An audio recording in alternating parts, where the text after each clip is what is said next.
그때 예수님께서 군중에게 말씀하셨다. 너희는 구름이 서쪽에서 올라오는 것을 보면 곧 비가 오겠다 하고 말한다. 과연 그대로 된다. 또 남풍이 불면 더워지겠다 하고 말한다. 과연 그대로 된다. 위선자들아, 너희는 땅과 하늘의 징조는 풀이할 줄 알면서 이 시대는 어찌하여 풀이할 줄 모르느냐? 너희는 왜 올바른 일을 스스로 판단하지 못하느냐? 너를 고소한 자와 함께 재판관에게 갈 때 도중에 그와 합의를 보도록 힘써라. 그러지 않으면 그가 너를 재판관에게 끌고 가 재판관은 너를 옥리에게 넘기고 옥리는 너를 감옥에 가둘 것이다. 내가 너에게 말한다. 네가 마지막 한 입까지 갚기 전에는 결코 거기에서 나오지 못할 것이다. 주님의 말씀입니다.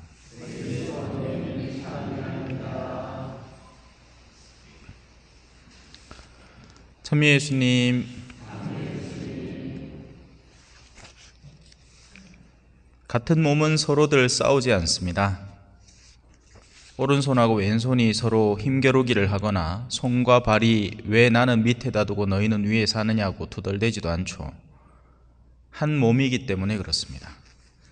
하지만 우리들은 그렇지 않죠.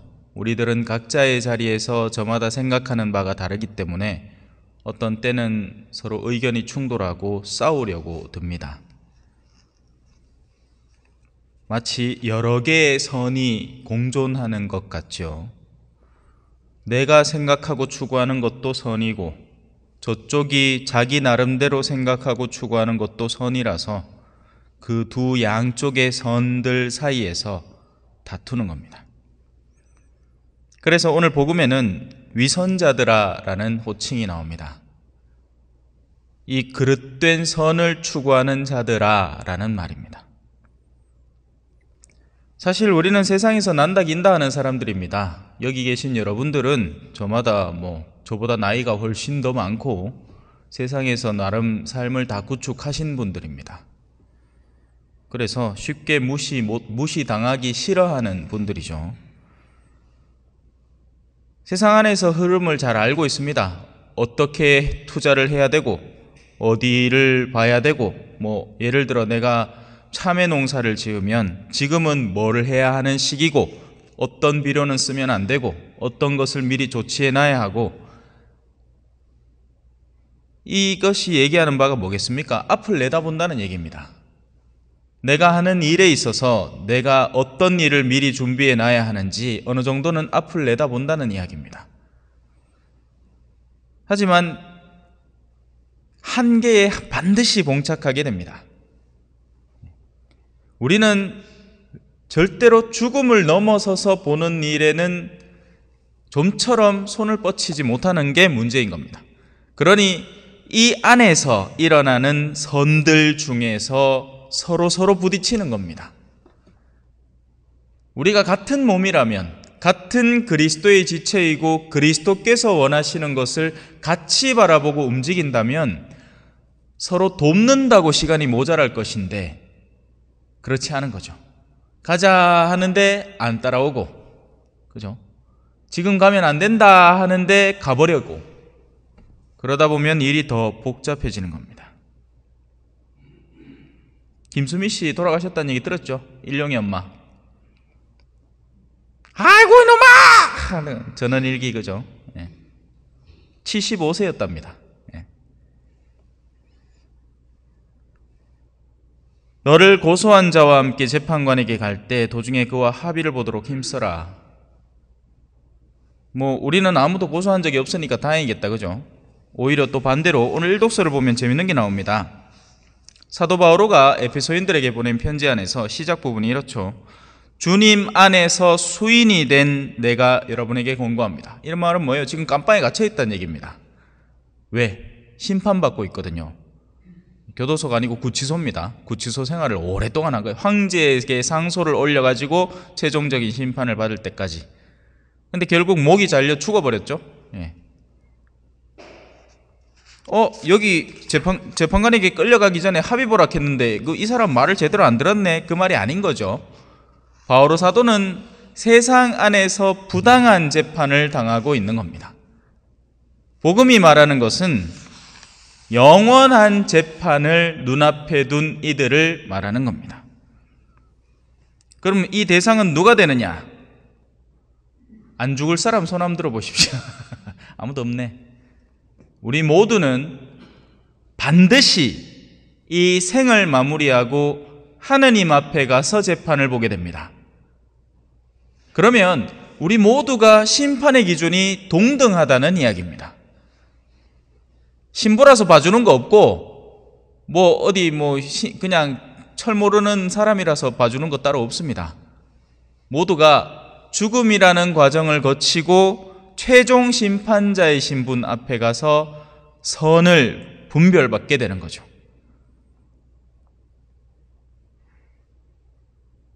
우리는 사실 재판관에게 끌려가고 있는 중인 사람들이고, 우리를 고소한 이는 다름 아닌 우리의 죽음입니다.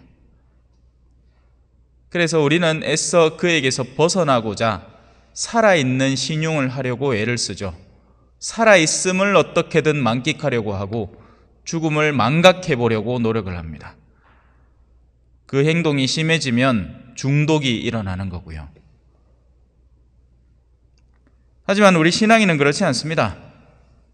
우리는 한 분이신 분의 같은 지체라는 것을 항상 상기하면서 바오로 사도의 말에 따르자면 우리가 받은 부르심에 합당하게 저마다의 자리에서 살아가야 합니다.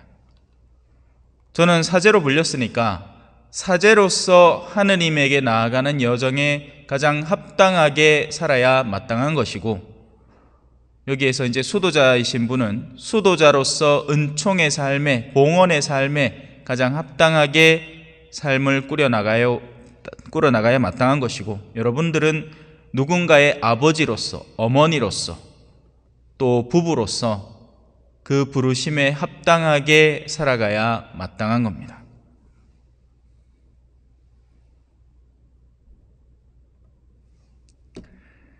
모르겠습니다. 저한테는 뚜렷하게 보이는 일의 결말들이 여전히 좌충우돌하는 사람들의 눈에는 그렇게 보이지 않는 모양입니다. 아직도 세상 안에서 욕심내야 할 것들이 많고, 단적인 예로 그런 거죠.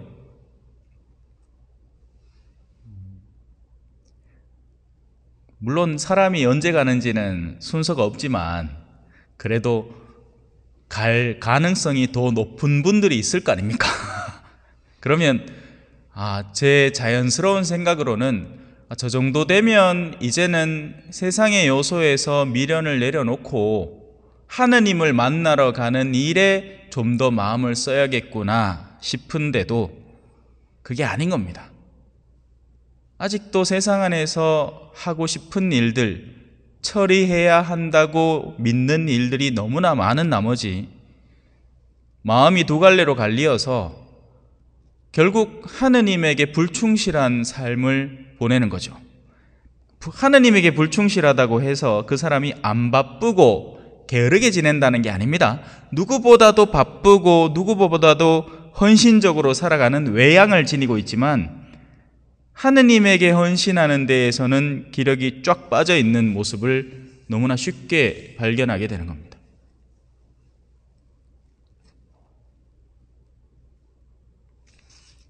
그래요. 모쪼록 다 같이 같은 곳에서 만났으면 좋겠습니다. 그리고 가능하다면 주변을 좀 더 돌아보면서 혹시나 우리가 놓치고 있는 이들, 신앙의 초대에 소홀하게 이렇게 부름받고 있는 이들은 없는지 돌아봤으면 좋겠습니다. 그 일이 우선 아니겠습니까? 다른 그 어떤 일들보다. 조금 더 가지 뭐해요? 나중에 다 놓고 갈 거잖아. 아닌가? 예? 자식들 좀에 더 멀리 주면 뭐하노? 저거들끼리 싸우고 욕망할 낀데 덜 줬다고. 예? 차라리 그 시간과 그 노력을 하느님께서 원하시는 방향으로 잘 이끌어가면 많은 영적 열매를 맺을 수 있지 않을까, 그렇게 묵상해 봤습니다. 오늘 복음 환호송입니다. 하늘과 땅의 주님이신 아버지 참미 받으소서. 아버지는 하늘나라의 신비를 철부지들에게 드러내 보이셨나이다. 아멘.